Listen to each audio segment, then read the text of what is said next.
ನಿನ್ನ ದೇವಾಲಯವನ್ನು ಉಳಿಸುವ ಸಲುವಾಗಿ ನನ್ನ ಹೊಟ್ಟೆಯಲ್ಲಿ ಹುಟ್ಟಿರುವಂತಹ ಮಕ್ಕಳನ್ನು ಒತ್ತೆಯಾಗಿ ಎನ್ನರಸ ಇಟ್ಟು ಬಿಟ್ರಲ್ಲ. ಯವನರ ಸ್ಥಾನದಲ್ಲಿ ನನ್ನ ಮಕ್ಕಳು ಎಂತಹ ಯಮಯಾತನೆಯನ್ನು ಅನುಭವಿಸ್ತಾ ಇದ್ದಾರೆ. ಅವರ ವಿಚಾರವನ್ನು ತಿಳಿಯುವುದಾದ್ರೂ ಹೇಗೆ? ಭಗವಂತ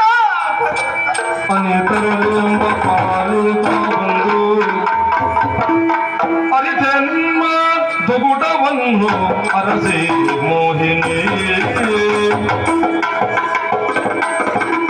ಅರಿಜನ್ಮ ದುಗುಡವನ್ನು ಅರಸೆ ಮೋಹಿನಿ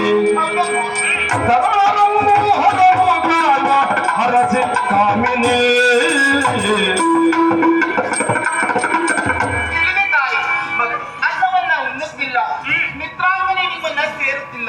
ಇದಕ್ಕೆ ಕಾರಣ ಆ ಸಂತಾನಗಳ ಚಿಂತೆ. ಹೌದಮ್ಮ, ಹೆತ್ತ ಕರಳು ಇಷ್ಟು ನೊಂದುಕೊಳ್ತಾ ಇದೆ ಅನ್ನುವಂತ ಪರಿಸ್ಥಿತಿ ನನಗೆ ಅರ್ಥ ಆಗ್ತಾ ಇದೆ. ಯೋಚಿಸುವುದು ಬೇಡ.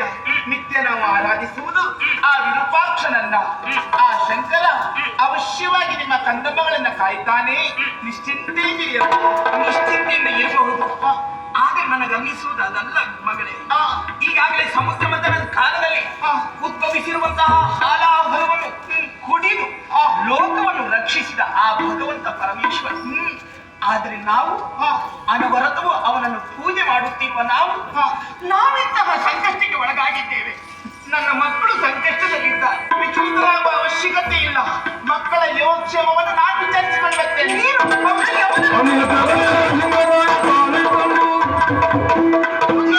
ಏನಪ್ಪ ಮೇಜರು ನಮ್ಮ ರಾಜ್ಯದವರಿಗಾಗಿ ದಾಳಿಯನ್ನು ಮಾಡಿದ್ದಾರೆ. ಅನೇಕರಿಗೆ ಹಿಂಸೆಯನ್ನು ಕೊಡುವುದಕ್ಕೆ ಮುಂದಾಗಿದ್ದಾರೆ. ನೀವಿಲ್ಲಿ ಇರುವುದು ಸುರಕ್ಷಿತವಲ್ಲ.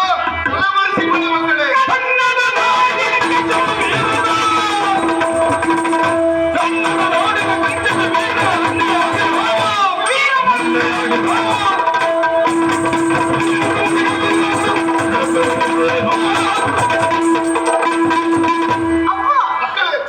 ನೀವು ಇಂತಹ ಮಾತನಾಡುವುದೇ ಸರಿಯಾದದ್ದಲ್ಲ ಅಪ್ಪಯ್ಯ. ಅಲ್ಲದೆ ಹೋದ್ರೆ ನಾನು ಯಾರು ಹೇಳಿ ಅಪ್ಪ? ಈ ಕನ್ನಡದ ಕಂದಮ್ಮ ನಾನು. ಹೆಚ್ಚೇಕೆ ನಿಮ್ಮ ಮಗಳು ನಾನು. ಅದರಲ್ಲಿಯೂ ಈ ಪ್ರತಾಪಗಢದ ಅಧಿಕಾರಿಯಾಗಿರುವಂತಹ ಕೆಚ್ಚನೆಯ ವೀರ, ಕನ್ನಡದ ಕಲಿ ಯಕ್ಷಮ ನಾಯಕನಿಗೆ ರನ್ನೆ ನಾನು. ಅಂತಹುದರಲ್ಲಿ ನಾನು ಜೀವವನ್ನು ಉಳಿಸಿಕೊಳ್ಳುವ ಸಲುವಾಗಿ ಹೇಡಿಗಳಂತೆ ಬದುಕುವುದೇ ಬೇಡಪ್ಪ, ಬೇಡ. ನನಗೊಂದು ಅಪ್ಪಣೆಯನ್ನು ಕೊಡಿ. ಕನ್ನಡಾಂಬೆಯ ಕಬರಿಗೆ ಕೈ ಇಕ್ಕುವುದಕ್ಕೆ ಬಂದಂತಹ ಕಡುದುಷ್ಟ ಕುನ್ನಿ ಮ್ಲೇಚ್ಛರ ಕತ್ತನ್ನು ಕತ್ತರಿಸುವುದಕ್ಕೆ ಬೇಕಾಗಿ ನಾನು ಹೊರಟು ನಿಂತಿದ್ದೇನೆ. ನನಗೆ ಅಪ್ಪಣೆ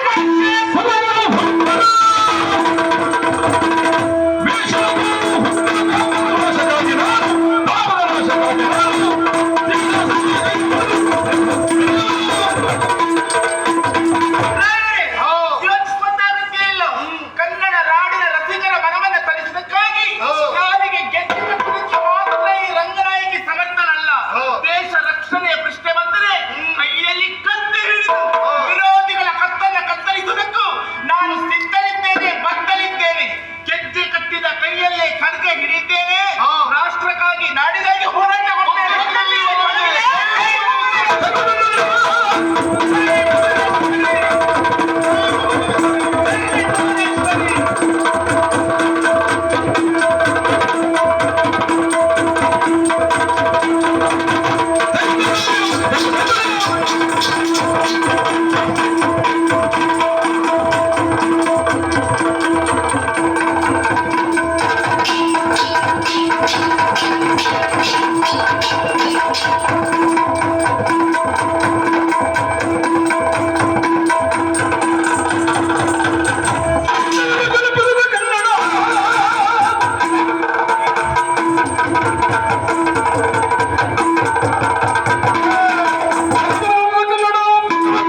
ಇದು ಶುರು ಮಾಡುದಿಲ್ವಾ ಬೇಡ ಯೋಚಿಸಾಗಲ್ಲ ಸಾಕು. ಎಂತ ಭಯಂಕರ ಮಾತಾಡ್ತೀಯ ಏಯ್! ಏನ? ಎಂತದ ನೀನ್ ಮಾತಾಡ್ಲಿಕ್ಕೆ ಬರುದಿಲ್ಲ. ಮಾತಾಡ್ಲಿಕ್ಕೆ ಬರುದಿಲ್ಲ ಅಂತಂದ್ರೆ ಮಾತಾಡೋರು ಮಾತಾಡ್ಸಿ ನಿನಗೆ ಕುಡಿಲಿಕ್ಕೆ ನಮ್ಮ ಆಹಾರ ಬೇಕು, ತಿನ್ಲಿಕ್ಕೆ ನಮ್ಮ ಆಹಾರ ಬೇಕು. ಕುಡಿಯುವುದಕ್ಕೆ ಒಳ್ಳೆದುಂಟಂತ ಕಾರಣಕ್ಕಾಗಿ ನಾವು ಇಲ್ಲಿಗೆ ಬಂದದ್ದು ಓದುಂಟಾ ನಿನಗೆ ಕುಡಿಸ್ತೇವೆ ನಿನಗೆ. ಎಲ್ಲಿ ಜನ ಉಂಟಂತೆ ಎಲ್ಲಿದುಂಟು ಬೇಕು? ಬಾಯಿ ಹಿಡಿದ ತೆಗಿತ್ರಂತೆ ನನಗೆ ವಿಷ ಕುಡಿಸ್ತೇವೆ.